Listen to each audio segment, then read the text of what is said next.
आप सबको जय मसीह की। आज का वचन गिनती अध्याय 6। फिर यहोवा ने मूसा से कहा, इस्राएलियों से कह कि जब कोई पुरुष या स्त्री नाज़ीर की मन्नत अर्थात अपने को यहोवा के लिए न्यारा करने की विशेष मन्नत माने, तब वह दाख मधु आदि मदिरा से अलग रहे। वह न दाख मधु और न मदिरा का सिरका पिए और न दाख का कुछ रस भी पिए, वरन दाख न खाए, चाहे हरी हो चाहे सूखी, जितने दिन वह न्यारा रहे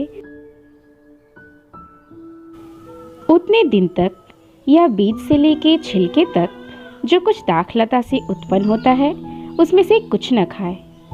फिर जितने दिन उसने न्यारी रहने की मन्नत मानी हो उतने दिन तक वह अपने सिर पर छुरा न फिराए,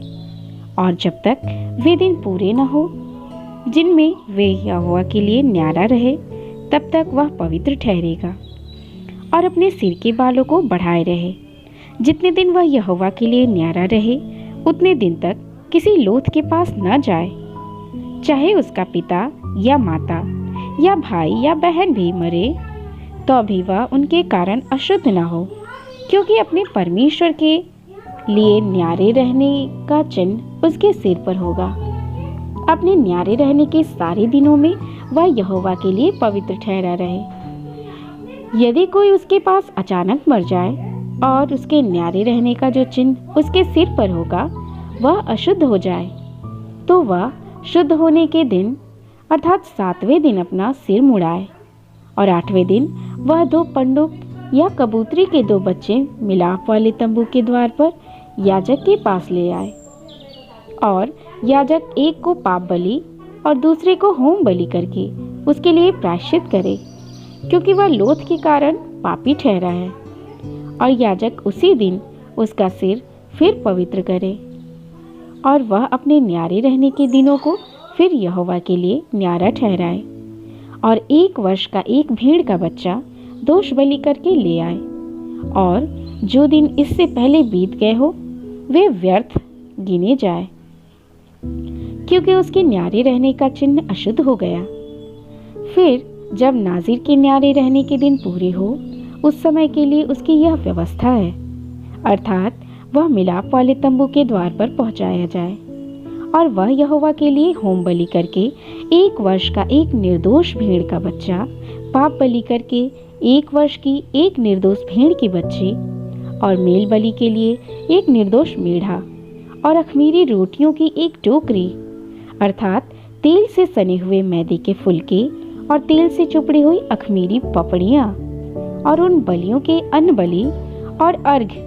ये सब चढ़ावे समीप ले जाएं। इन सब को याजक यहोवा के सामने पहुंचाकर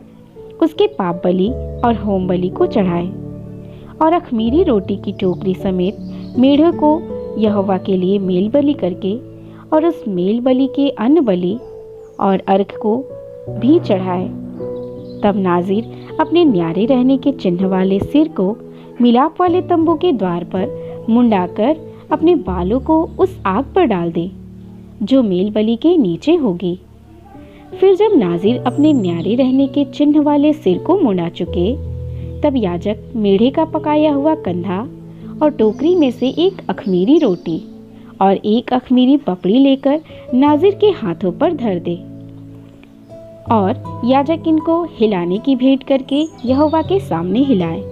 हिलाई हुई छाती और उठाई हुई जांघ समेत ये भी याजक के लिए पवित्र ठहरे।